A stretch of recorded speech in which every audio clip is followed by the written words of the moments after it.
seorang anak yang malang disiksa orang tuanya.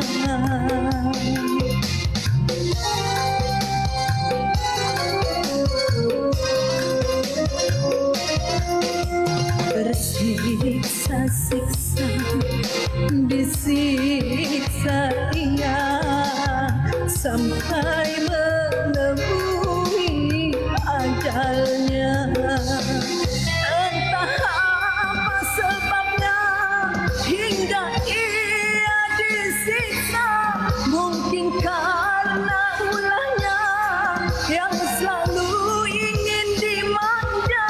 Sungguh tiada pri kemanusiaan sampai hati berbuat kejam.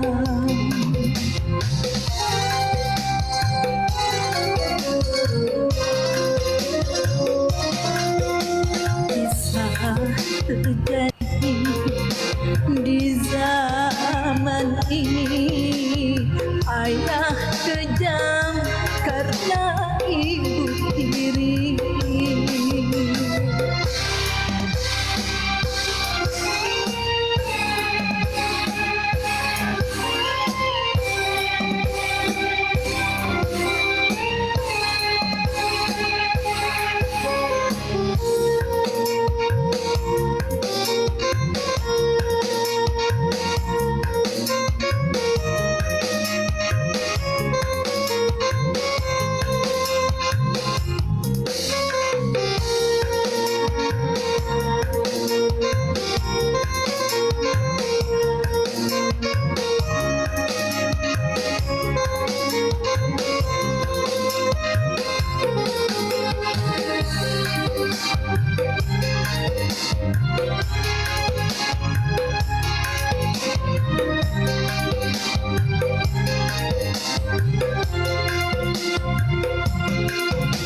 Sungguh kasihan anak yang malang, tiada pernah dapat kasih sayang.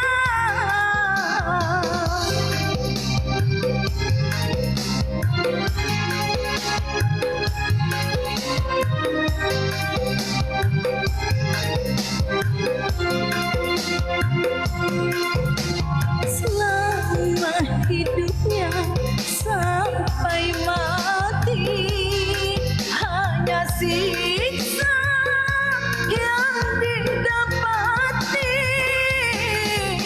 Tuhan, adakanlah bagi ayah ibu berdosa.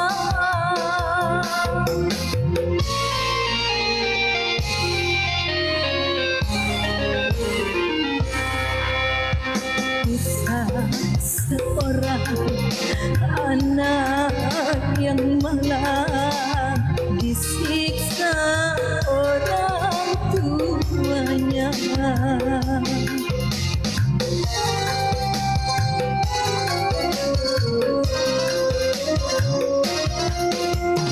Tersiksa-siksa, disiksa ia sampai menemui ajalnya. Entah apa sebabnya hingga ia disiksa, mungkin karena ulahnya yang selalu ingin dimanja. Sungguh tiada pri kemanusiaan sampai hati berbuat kejam.